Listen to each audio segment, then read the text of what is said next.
Matayarisho ya maonyesho ya kimataifa ya kilimo ya Mombasa mwaka huu yameshika kasi huku zikisalia takriban siku 10 kabla ya maonyesho rasmi.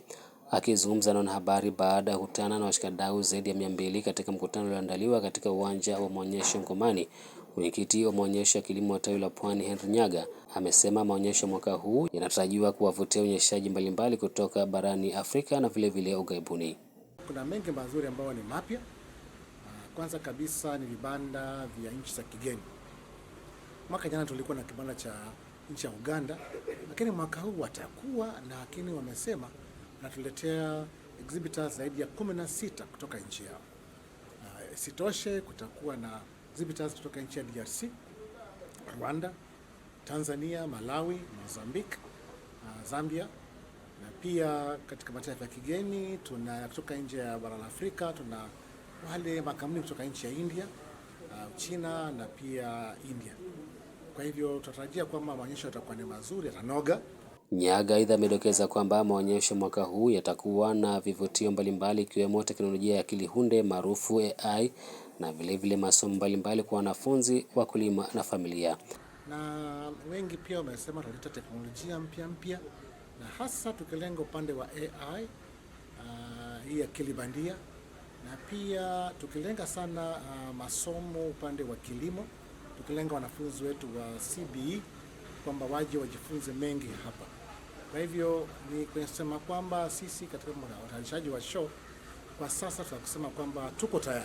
Wakati huo Nyaga amehimiza wakazi wa eneo zima la Pwani na Kenya kwa ujumla kutenga muda na kuhudhuria maonyesho mwaka huu kuanzia tarehe 2 hadi tarehe 6 Septemba ili kupata ujuzi na kukutana na wanunuzi mbalimbali. Tarehe 2 hadi tarehe 6, lakini tuko tayari kabisa kuonyesha wananchi yale ambayo yatakuwa hapa wakati huu.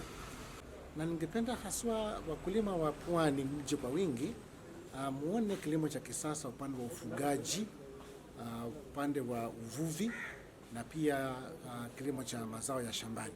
Kuna mengi mapya ambayo utajivunia, utajifunza na yatakusaidia. Na sisi kama waandalizi wa show tumepanga siku 3 za mafunzo.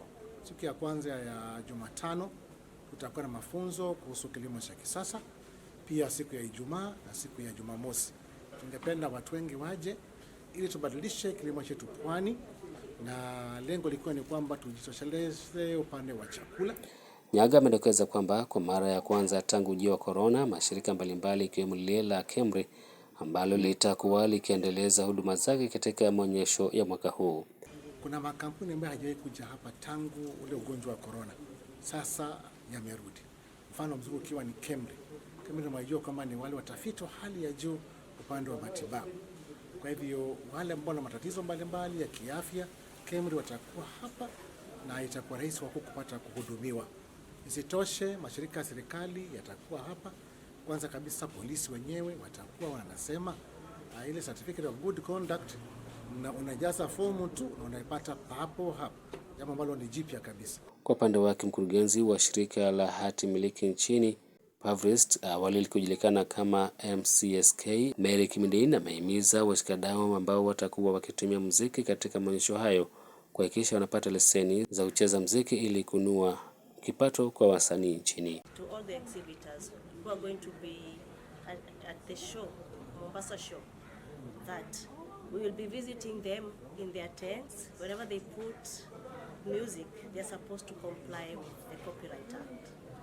Na nasema hivi kwa all our exhibitors, kunao ambao wanajua wamekuwa wakitulipa wakiwa na road show, wakiwa na promotional, they know us na wanajua kazi yetu, na as we say our motto, lipa leseni inua msanii. Ali Vincent, Benvin TV.